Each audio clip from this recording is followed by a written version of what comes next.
Hello student, I am back with the another video. So in this video we are going to discuss about chapter 5th, natural vegetation and wildlife from your geography class 10 textbook. तो यहाँ पर भी हमें एक Brazil और India के बीच में जो वेजिटेशन है और वाइल्ड लाइफ है उनके बीच में कंपेरेटिव स्टडी करना है। ठीक है, तो हम सबसे पहले पढ़ेंगे वो है ब्राज़ील और उसके बाद में हम इंडिया का वेजिटेशन पढ़ेंगे और नेक्स्ट पार्ट में हम पढ़ेंगे ब्राज़ील और इंडिया के वाइल्ड लाइफ। तो हम यहाँ पर फर्स्ट पार्ट में जो पढ़ेंगे वो है सिर्फ वेजिटेशन। ठीक है, सो इस पार्ट से हम स्टार्ट करेंगे। फर्स्ट में हमें पढ़ना है वेजिटेशन ऑफ ब्राज़ील। ठीक है, so in Brazil rainfall varies in Brazil क्या होता है, rainfall varies due to physiography. तो फिजियोग्राफी ऑफ ब्राज़ील हमने पढ़ा था, तो उसी की वजह से क्या होता है, रेनफॉल वेरी होता है। मतलब बारिश का जो अमाउंट है, मतलब अमाउंट ऑफ रेनफॉल है वो वेरी होता है, वो किस जगह पर कम होता है, किस जगह पर ज़्यादा होता है। In most part of the equatorial region it rain throughout the year. ठीक है, तो हमेशा आपको याद रखना है कि इक्वेटोरियल रीजन क्या होता है। मैंने आपको लास्ट लेक्चर में भी बताया था, सो आपको अभी कमेंट सेक्शन में जाकर मुझे ये चीज़ बतानी है कि इक्वेटोरियल रीजन क्या होता है, वो कहाँ से कहाँ तक होता है। ठीक है, और वो जानने के बाद आपको समझ में आ जाएगा कि इक्वेटोरियल रीजन क्या है। सो उसी रीजन के बीच में क्या होता है, rain throughout the year, मतलब बारिश पूरे साल में कभी भी उसमें वहाँ पर बारिश होती ही रहती है। ठीक है, as one move away from the equator the number of rainy days as well as the amount of rainfall reduce, this affect the life cycle of the vegetation too. तो आपको वो पता होना चाहिए कि अगर आप जो इक्वेटर है, इक्वेटर से अगर हम दूर जाएंगे तो वहां पर क्या होगा, नंबर ऑफ रेन डेज मतलब जो बारिश के दिन होते हैं या फिर हम महीना मंथ कहते हैं, सो वो भी कम हो जाएगा और जो अमाउंट ऑफ रेनफॉल है वो भी कम हो जाएगा। तो इस लाइन को आपको अंडरलाइन, इस पूरे लाइन को आपको अंडरलाइन करना है। ठीक है, इम्पोर्टेंट था इसलिए। नेक्स्ट हम यहाँ पर पढ़ेंगे, ये भी एक फैक्चुअल पॉइंट है। ठीक है, evergreen forest are found in area where the rain throughout the year. सीधी सीधी बात है, जहाँ पर सबसे ज्यादा बारिश होगी वहां पर एवरग्रीन तो होने ही वाला है। आगे हम पढ़ेंगे, in the region which receive rainfall only during certain season the density of vegetation reduce. मतलब क्या बताएं कि जहाँ पर सबसे ज़्यादा बारिश गिरेगी वहाँ पर एवरग्रीन फॉरेस्ट होगा, सीधी बात है। लेकिन जहाँ पर बारिश थोड़ी सी भी कम ज़्यादा होती है, मतलब कुछ दिन बारिश होती है फिर नहीं होते, फिर कुछ दिन बारिश होती है, तो वहाँ पर क्या होता है, जो वेजिटेशन होता है ना वो, या फिर हम कह सकते हैं ग्रीनरी, जो ग्रीनरी भी होती है ना वो थोड़ा सा वेरी करती है, मीन्स रिड्यूस होती है। Instead of forest various type of grass, short shrubs, thorny vegetation etcetera form. ठीक है, तो वहां पर हमें फॉरेस्ट नहीं मिलता है जहां पर बारिश कम होती है, तो वहां पर हमें क्या क्या मिलता है, ग्रास, ठीक है, जो घास फूस होती है वो, शॉर्ट शर्ब्स जो होते हैं मतलब छोटे छोटे हाइट वाले जो प्लांट्स होते हैं ना, मतलब छोटे दिखने वाले ट्री, ठीक है, जिसकी हाइट कम होती है वैसे, और जो थॉर्नी वेजिटेशन होते हैं मतलब क्या, जिसको कांटे होते हैं, जिस प्लांट को कांटे होते हैं, जिस ट्री को कांटे होते हैं, उस टाइप के हमें वहां पर ट्रीज वहां पर मिलते हैं। कहाँ पर, जहाँ पर रेनफॉल कम होता है। ठीक है, लेकिन अभी हम पढ़ेंगे ब्राजील के बारे में। तो Brazil has a large number of the vegetation species in the world. तो ब्राजील में जो है ना बहुत सारे स्पीसीज वहां पर हमें मिलते हैं, मतलब बहुत सारे प्रकार के हमें वहां पर प्लांट्स वगैरह मिलते हैं। ठीक है, जो दुनिया में सबसे ज़्यादा अगर वैरायटी हम हमें अगर ट्रीज में देखने को चांस आ गया, तो हमें अगर देखना होगा तो हमें कहाँ पर जाना होगा, ब्राज़ील में जाना होगा। ठीक है, this include evergreen vegetation, semi evergreen, arid etcetera. One fine tree like a pav Brazil, rubber, mahogany, rosewood and variety of orchids. ठीक है, अभी इसमें क्या होता है कि ब्राज़ील में 3 टाइप के वेजिटेशन है, आप देख सकते हो। फर्स्ट आपको अंडरलाइन करना है, एवरग्रीन वेजिटेशन है, फिर सेमी एवरग्रीन है और एक एरिड है। मतलब एक तो पूरा जिसमें मतलब कभी भी जाओ वहां पर आपको आपको ग्रीनरी ही ग्रीनरी दिखेगी। एक जगह पर आप जाओगे वहां पर आपको पार्शियल ग्रीनरी दिखेगी और पार्शियल थोड़ा सा मतलब जो फॉरेस्ट है उसका डेंसिटी कम दिखेगा। और जो एरिड है वहां पर आपको जो नंबर ऑफ ट्रीज हो गए या फिर जो फॉरेस्ट का डेंसिटी होगा वो थोड़ा सा कम मिलेगा। सो वहाँ पर आपको एग्जांपल भी दिए गए कि ब्राज़ील में कौन कौन से प्लांट्स या फिर कौन कौन से ट्रीज है। वो है पाओ Brazil, rubber, mahogany, rosewood and variety of orchids. ठीक है, तो ये आपको एग्जांपल में ब्राजील का क्वेश्चन आ जाएगा, तो इसको एग्जांपल में लिखना है। अगर आप ये एग्जांपल ऐसे फैक्चुअल पॉइंट कहते हैं, ठीक है, जो ऐसे स्पेसिफिक नाम जो होते हैं जैसे रबर है, मोहगनी है, पाओ ब्राजील, इसको अगर आप एग्जाम में लिखोगे और उसे अंडरलाइन करोगे ना, तो एग्जामिनर को भी आइडेंटिफाई हो जाता है कि बच्चे ने कुछ तो पढ़ा है करके। नहीं तो कुछ कुछ लोग तो कुछ भी लिख के आते हैं, ठीक है। तो इसको ऐसा क्लासिफिकेशन करना होता है, उसको अंडरलाइन करना होता है, तो आपको जो आंसर जो है ना वो भी स्ट्रेच होता है, आपका प्रेजेंटेशन भी इम्प्रूव होता है और आपके मार्क्स भी साइमल्टेनियसली इंक्रीज हो जाते हैं। अभी हम यहाँ पर आगे पढ़ेंगे। Because of the evergreen forest in the Brazil there is a large amount of oxygen that is reduce in the environment. ठीक है, तो सीधी सी बात है, वहां पर सबसे ज्यादा बारिश होती है। हमने क्लाइमेट चैप्टर में पढ़ा था कि ब्राजील में अमेजोन जो फॉरेस्ट है वो कहाँ से, इक्वेटर से पास होता है, जो नॉर्थ ऑफ ब्राजील में है। ठीक है, तो वहाँ पर सबसे ज़्यादा बारिश होती है। सबसे ज़्यादा बारिश होगी तो एज ऑब्वियस वहाँ पर जो फॉरेस्ट है वो एवरग्रीन हो गए, क्योंकि बारिश होती है तो प्लांट्स को क्या चाहिए, ट्रीज को क्या चाहिए होता है, एक तो पानी और दूसरा सनलाइट चाहिए। तो सनलाइट इक्वेटर वहाँ से पास होता है, तो हमने देखा था कि सबसे ज़्यादा सनलाइट जो मिलता है तो वो ब्राज़ील के अमेजन फॉरेस्ट में मिलता है। और पानी बारिश भी वहाँ पर सबसे ज़्यादा होती है। तो ये दो ही चीज़ तो प्लांट को लगती है, तो वही दो चीज़ें ब्राज़ील में अमेजन फॉरेस्ट में आपको मिलती है। तो लार्ज नंबर ऑफ वहाँ पर ऑक्सीजन भी मिल जाएगा। तो ऑक्सीजन मिलेगा तो कार्बन डाइऑक्साइड रिड्यूस होगा। ठीक है, तो this helps to reduce the carbon dioxide level. ठीक है, तो इससे क्या होता है, कार्बन डाइऑक्साइड लेवल्स रिड्यूस होता है। Therefore this rain forest are rightly called the lungs of the world. तो इस फॉरेस्ट जो है ना, ये जो रेन फॉरेस्ट है उसे कहते हैं। तो इस रेन फॉरेस्ट को क्या कहते हैं, लंग्स ऑफ द वर्ल्ड कहते हैं। ये इंपॉर्टेंट पॉइंट है, आपको ये मेंशन करना ही करना है। एकदम इजी है ना, लंग्स ऑफ, हमारे ह्यूमन बॉडी में भी लंग्स होते हैं। तो वैसे हमारी जो पूरी अर्थ है तो उसका अर्थ का लंग्स हम क्या कह सकते हैं, जो रेन फॉरेस्ट है, अमेजोन रेन फॉरेस्ट है। क्या है Amazon rain forest, this is lung of the lungs of the world. ठीक है, तो ये हमने ब्राजील के बारे में डिस्कस किया। अभी हम करेंगे इंडिया के जो रेन फॉरेस्ट है या फिर रेन फॉरेस्ट है या फॉरेस्ट है, उसके बारे में हम यहाँ पर पढ़ेंगे। So following types of forest are found in India. तो अभी आगे जो हम देखने वाले हैं तो वो टाइप्स ऑफ फॉरेस्ट हम इंडिया में देखेंगे। यहाँ पर 3-4 प्रकार के आपको फॉरेस्ट मिलेंगे, तो आपको नंबर से नोट भी करना है और आपको क्वेश्चंस में आ भी जाएगा। तो which type of rain forest found in India, तो आपको ये लाइन वाइज 1 बाय 1 लिखना है। ठीक है, फर्स्ट में हम लिखेंगे the in the region which receive more than 2000 mm of rainfall on an average along with the abundant sunlight evergreen forest are found. तो हमें फर्स्ट वाला जो फॉरेस्ट है वो मिल गया है, वो कौन सा है, एवरग्रीन फॉरेस्ट। तो एवरग्रीन फॉरेस्ट के लिए यहाँ पर आपको दो चीज अंडरलाइन करनी है, 200 mm ऑफ रेनफॉल, ठीक है, और दूसरा है अबंडेंट सनलाइट। मतलब अबंडेंट मीन्स वॉट क्या होता है, जितना चाहिए उतना, जितने चाहिए उतना वहाँ पर आपको सनलाइट मिलती है। मतलब वेजिटेशन जो ग्रो करने के लिए प्लांट्स ट्रीज को फोटोसिंथेसिस करना पड़ता है। सो फोटोसिंथेसिस से ही वो आपको खुद का फूड वो जनरेट करते हैं। ठीक है, तो उसको सनलाइट चाहिए, तो जितना सनलाइट चाहिए उतना मिलना चाहिए। और 200 mm ऑफ रेनफॉल होता है। तो ऐसी जगह पर आपको क्या मिलेगा, एवरग्रीन फॉरेस्ट मिलेगा। ठीक है, जैसे ब्राजील में एवरग्रीन फॉरेस्ट था वैसे ही हमें इंडिया में भी एवरग्रीन फॉरेस्ट मिलता है। The trees leaves of the trees in this forest are broad and green. तो कैसे होते हैं, बड़े होते हैं, ब्रॉड होते हैं, थोड़े से जाड़े भी होते हैं। ठीक है, बड़े भी होते हैं और ग्रीन होते हैं। ठीक है, next the trees have hard would heavy and durable.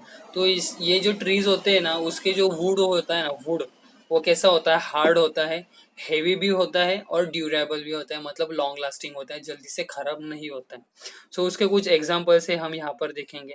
First example क्या है, मोहोगनी। तो मोहोगनी हमने ब्राजील में भी देखा था, इसीलिए यहाँ पर आप हम अंडरलाइन कर लेना और ब्राजील में भी आपको वहां पर अंडरलाइन करना है। ठीक है, नेक्स्ट जो हमें और दो टाइप के वहां पर वुड मिलते हैं इंडिया में, वो है रोज वुड एंड रबर। तो आपको एवरग्रीन के लिए एग्जांपल पूछा जाए इंडिया में, तो आपको ये तीन, mahogany, rosewood and rubber का आपको वहां पर एग्जांपल लिखना है, फैक्चुअल पॉइंट है, और फिर उसे अंडरलाइन करना है। Next, also there are various type of creepers found here, highest biodiversity is found in this forest। ठीक है, सो हमें यहाँ पर क्या, क्रीपर्स मीन्स क्या होते हैं, जो हमने मनी प्लांट हमने देखते हैं हमारे घर के आसपास या फिर किसी के घर में हम देख सकते हैं, तो मनी प्लांट है, तो इसके वेल कहते हैं मराठी में, और हिंदी में बेल कहते हैं। ठीक है, तो इस प्रकार के जो भी प्लांट्स होते हैं छोटे छोटे, वो भी वहां पर होते हैं। ठीक है, एवरग्रीन फॉरेस्ट में आते हैं। तो highest biodiversity is found this in this region, तो वहां पर सब एवरग्रीन है, तो वहां पर बायोडाइवर्सिटी भी ज्यादा होगी। मतलब जो अभी बायोडाइवर्सिटी क्या होता है वो आप मुझे अगर पूछोगे, तो इतने दिन अपने, अभी आप 10th क्लास में आओगे तो 9th में आपने क्या पढ़ा, 8th में क्या पढ़ा, ठीक है। तो बायोडाइवर्सिटी क्या होता है वो आपको खुद से ढूंढना है। ठीक है, नेक्स्ट चीज, in the region receiving rainfall between one था, अभी हम सेकेंड टाइप के पढ़े। ठीक है, फर्स्ट टाइप हमने पढ़ लिया एवरग्रीन, अभी सेकेंड हम पढ़ेंगे। In the region receiving rainfall between 1000 mm to 2000 mm। ठीक है, तो आपको यहाँ पर क्या करना है, सेकेंड वाला जो है ना 1000 mm to 2000 mm, इसको अंडरलाइन करना है। तो वो जो होता है ना, वो होता है डेसिडियस फॉरेस्ट आर फाउंड। तो फर्स्ट वाला एवरग्रीन था, सेकेंड वन वाला क्या है, डेसिडियस फॉरेस्ट। तो डेसिडियस फॉरेस्ट अगर कहा जाए तो आपको क्या होना चाहिए, 100 mm to 2000 mm का रेनफॉल वहां पर होना चाहिए। In dry season tree sheds their leaves so that the water is not lost due to the evaporation. ठीक है, ऑलरेडी यहाँ पर हमने देखा है कि 2000 mm से लेस, मतलब 1000 से 2000 के mm के बीच में जहां पर भी रेनफॉल होता है वहां पर डिसिडियस फॉरेस्ट हमें मिलता है। लेकिन ऐसे जो ट्रीज होते हैं उसके फॉरेस्ट में के, वो क्या करते हैं, उसके जो लीव्स होते हैं वो शेड आउट हो जाते हैं, मतलब मतलब क्या होते हैं, पतझड़ हो जाती है, मतलब उसके जो पत्ते होते हैं वो सूख कर नीचे गिर जाते हैं। क्यों, क्योंकि जो भी इवेपोरेशन होता है वो ना हो पाई, इसीलिए। ऑलरेडी वहां पर रेन फॉरेस्ट कम है, मतलब कि अमाउंट ऑफ वाटर कम है, और अगर वो पतझड़ नहीं होगी, मतलब ट्रीज है ना अगर शेड आउट नहीं करेंगे उसके लीव्स, तो वहां पर इवेपोरेशन ज्यादा हो जाएगा। इवेपोरेशन ज्यादा हो जाएगा तो पूरा सूख जाएगा, तो पानी ही नहीं मिलेगा तो ट्रीज ग्रो नहीं कर पाएगी। ठीक है, नेक्स्ट हम करेंगे, और यहाँ पर एग्जाम्पल है, फॉर एग्जाम्पल देखो ऐसे कौन कौन से फिर वो ट्रीज है। तो फर्स्ट में हमने रेजवुड वगैरह रबर देखा, तो इसमें आपको एग्जाम्पल मिलेगा teak, bamboo, banyan, peepal etcetera other trees found in this forest. ठीक है, तो सेकंड टाइप में आपको ये एग्जांपल वहां पर लिखना है। नेक्स्ट हम देखेंगे थर्ड टाइप का। ठीक है, region regions that receive less than 500 mm of rainfall, अभी थर्ड टाइप हो गया जिसमें लेस देन 500 mm आपको रेनफॉल बताया गया। एंड एक्सपीरियंस ड्राई समर, और वहां पर का जो मतलब जो क्लाइमेट जो होगा, जो एनवायरमेंट होगा वो कैसा होगा, ड्राई समर होगा। ठीक है, मतलब बारिश कमी होगी और समर ज़्यादा होगा। For a long period of India. ठीक है, thorny and shrub type of vegetation of form. ठीक है, जो कांटे वाले जो पौधे होते हैं तो वो वहाँ पर ग्रो करते हैं। The leaves are small in size. ठीक है, तो इसके जो जो लीव्स होते हैं, जो पन्ने होते हैं, पत्ते होते हैं, वो कैसे होते हैं, उसकी साइज थोड़ी सी कम होती है। एवरग्रीन में हमने पढ़ा था कि ब्रॉड होते हैं, थोड़े से लंबे होते हैं, बड़े होते हैं, झाड़े भी होते हैं, और ग्रीन होते हैं। ठीक है, अभी यहाँ पर फर्स्ट में हमने एग्जांपल देखा, सेकंड में अभी एग्जांपल देखा, अब हम थर्ड में एग्जांपल पढ़ेंगे। ठीक है, अभी इसे कैसा देखो, फर्स्ट वन जो है फॉर एग्जांपल कैटेचू। ठीक है, अभी इसको कैसा प्रॉपरली प्रोनाउंस करते हैं आई डोंट नो, लेकिन इसको क्या कहते हैं मैं बता सकता हूँ। इसको हम क्रीपर्स के नाम से पहचानते हैं। जो मैंने बताया था मनी प्लांट, तो उसको वो उस टाइप का ये प्लांट होता है। नेक्स्ट जो है एकासिया। ठीक है, एकासिया। ठीक है, इसका pronunciation I really don't know, मैं आपको बता, लेकिन इसका मीनिंग मैं आपको बता सकता हूँ। जो बाबुल वाला पेड़ होता है ना, उसको कहते हैं, जो वो भी एक कांटे वाला ही पेड़ होता है। ठीक है, ये खेजड़ी, ये भी एक कांटे वाला ही पेड़ होता है। and varieties of the cactus like aloe vera and agave sorry. सो आपने देखा कि यहाँ इस रीजन में जो भी आपको मिलेगा वो सब क्या हो जाएगी, मतलब जिसको कांटे होते हैं ना, वैसे आप इसके अगर प्रोनाउंसिएशन फाइंड आउट कर सकते तो प्रोनाउंसिएशन भी फाइंड आउट करो, इसके पिक्चर्स भी फाइंड आउट करो गूगल से, सो दैट आपको हेल्प हो जाएगी बेटर अंडरस्टैंडिंग के लिए, ठीक है। कुछ कुछ प्रोनाउंसिएशन में मे बी मैं गलत प्रोनाउंस करूँगा, so I am sorry for that. Next हम पढ़ेंगे a swampy area.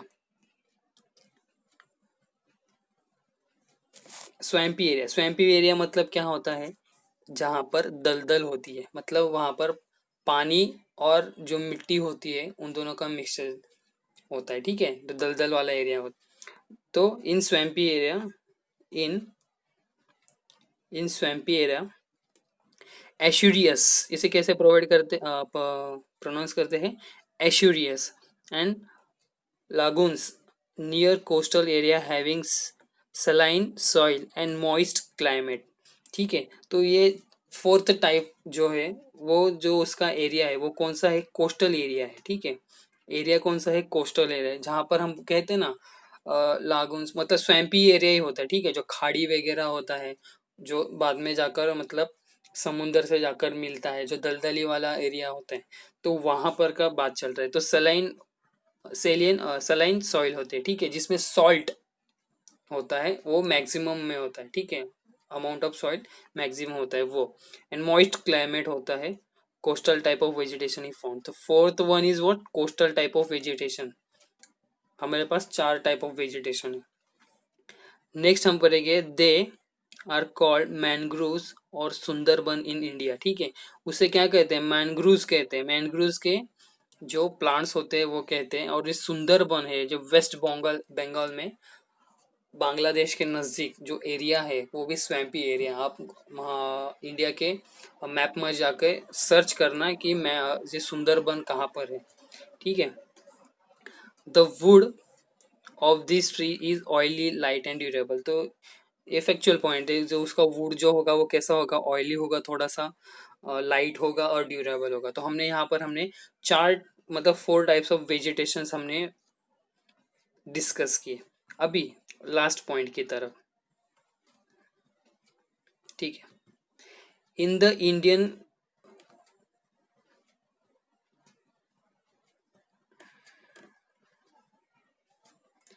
In the Indian Himalayas three type of forest are found according to the altitude, ठीक है। अभी हम क्या करेंगे, हिमालय के बारे में पढ़ेंगे। हिमालय में भी थ्री टाइप्स ऑफ फॉरेस्ट होते हैं। एल्टीट्यूड मतलब क्या, कि जो सी लेवल होता है, ठीक है, ये जो सी लेवल है, इस सी लेवल से ऊपर हम अगर हाइट मेजर करेंगे वर्टिकल साइड, ठीक है, तो वो हो जाएगा एल्टीट्यूड। तो यहीं पर उसका मीनिंग होता है altitude. In areas located at the highest altitude, ठीक है, जो सबसे ज़्यादा ऊंचाई वाला एरिया होता है वहाँ पर seasonally flowering trees are found. वहाँ पर क्या होता है, सीजन जैसा सीजन होगा, विंटर होगा, समर होगा, ठीक है, या फिर कभी कभी वहाँ पर स्नो भी आते हैं, रेन तो नहीं कह सकते, स्नोफॉल होता है वहाँ पर। तो उसके सीजन अकॉर्डिंग जो भी ट्रीज होते हो गए वो वहाँ पर फाउंड हो गया। नेक्स्ट इन रीजन, ये फर्स्ट हो गया। अभी सेकेंड टाइप देखेंगे, the region with medium altitude, ठीक है। एक हमने पढ़ा था कि हाईएस्ट एल्टीट्यूड, हम यहाँ पर पढ़ेंगे अभी मीडियम एल्टीट्यूड के लिए। Coniferous tree like pine, deodar, fir and the foothill mixed forest are the found, ठीक है। सो कोनिफेरस ट्री क्या होते हैं, जो हम क्रिसमस में जो ट्रीज को हम डेकोरेट करते हैं तो वो क्या होता है, कोनिफेरस ट्री होते हैं। मतलब वहाँ पर आपको जो लीव्स होते हैं ना वो डाउनवर्ड डायरेक्शन में ग्रो करते हैं, मतलब ऐसा ट्री हमने देखा होगा ना, ठीक है। तो ये कोनिकल शेप का होता है, इसलिए हमें कोनिफेरस ट्रीज वहाँ पर कहते हैं। और एक चीज़ यहाँ पर एट फुट हिल, ठीक है, हमने एक हाईएस्ट देखा, फिर मीडियम, अभी फुट हिल पे क्या होता है, मिक्स्ड फॉरेस्ट फाउंड होते हैं, ठीक है। मिक्स्ड फॉरेस्ट मतलब दोनों, this includes both coniferous and deciduous type of forest, मतलब दोनों प्रकार के वहाँ पर हमें फॉरेस्ट मिलते हैं। Here the proportion of a sal tree is higher, तो वहाँ पर मतलब फुट हिल पर जो टाइप ऑफ ट्री कौन सा है, साल ट्री, ठीक है। जो मीडियम हाइट वाला है वहां पर कौन सा है, पाइन, देखो उधर, ठीक है ये है। और जो हाईएस्ट एल्टीट्यूड वाला है वो कौन सा है, हाईएस्ट के यहाँ पर एग्जांपल नहीं दिया है, ठीक है। तो आपको एग्जांपल अगर चाहिए होगा तो आप गूगल करके फाइंड आउट कर सकते हो। सो यहाँ पर हमने देखा कि जो वेजिटेशन है ब्राज़ील का और इंडिया का वो कैसा है, वो हमने यहाँ पर डिस्कस किया है। सो इसके कंपेरेटिव जो भी क्वेश्चंस हो गए डिफरेंशिएट करना होगा, तो वो सिलेबस के एंड में, मतलब इस चैप्टर के एंड में जाकर आप देखो, try to find out the answer also.